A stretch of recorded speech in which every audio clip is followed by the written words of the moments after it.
Shalom, salam sejahtera untuk kita semua. Kembali saat ini kita akan mendengarkan bacaan Alkitab dalam kitab Kejadian pasal 25. Mari kita berdoa.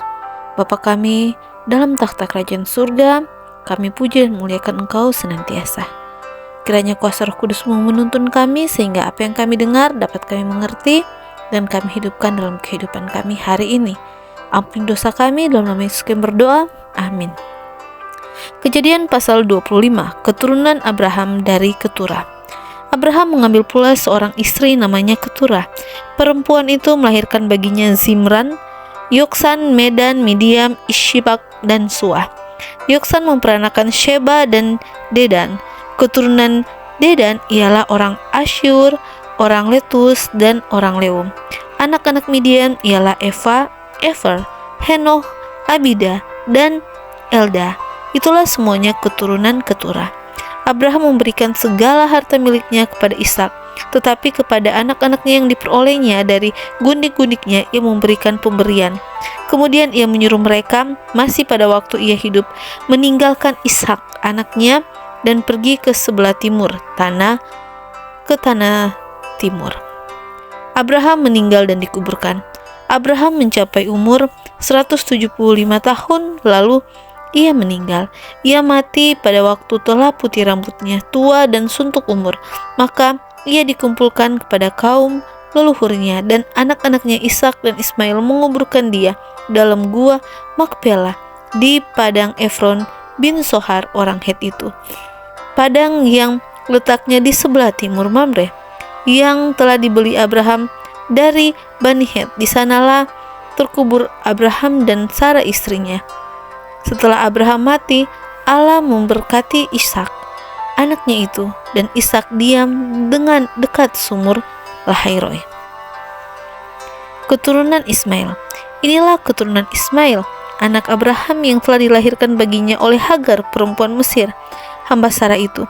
Inilah nama anak-anak Ismail, disebutkan menurut urutan lahirnya: Nebayot, anak sulung Ismail, selanjutnya Kedar, Adbel, Mibsan, Mishma, Duma, Masa, Hadad, Tema, Yetur, Nafis, dan Ketma. Itulah anak-anak Ismail, dan itulah nama-nama mereka menurut kampung mereka, menurut perkemahan mereka, 12 orang raja masing-masing dengan sukunya. Umur Ismail ialah 137 tahun. Sesudah itu ia meninggal. Ia mati dan dikumpulkan pada kaum leluhurnya.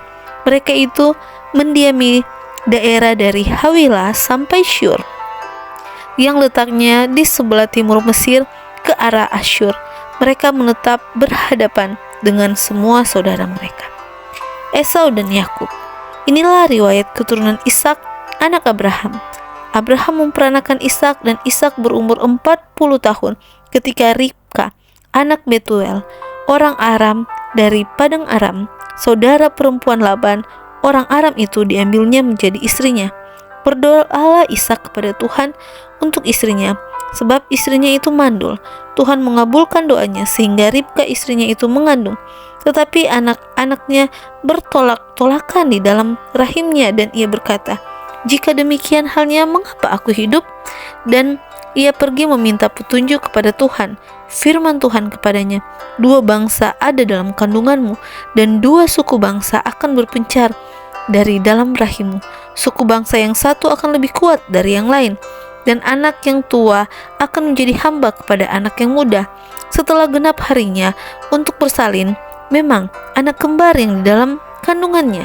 Keluarlah yang pertama, warnanya merah, seluruh tubuhnya seperti jubah berbulu. Sebab itu ia dinamai Esau. Sesudah itu keluarlah adiknya, tangannya memegang tumit Esau. Sebab itu ia dinamai Yakub.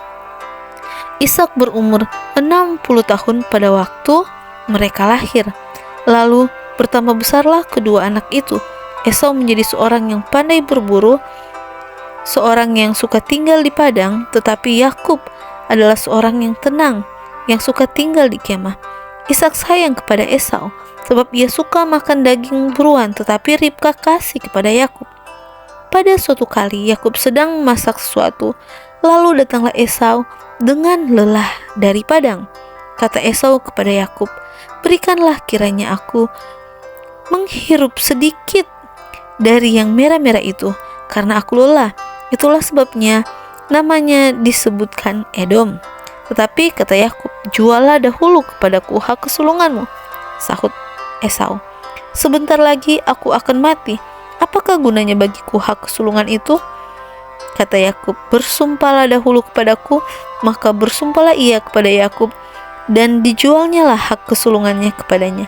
Lalu Yakub memberikan roti dan masakan kacang merah itu kepada Esau. Ia makan dan minum, lalu berdiri dan pergi. Demikianlah Esau memandang ringan hak kesulungan itu. Demikianlah bacaan Alkitab kita hari ini. Tuhan Yesus memberkati.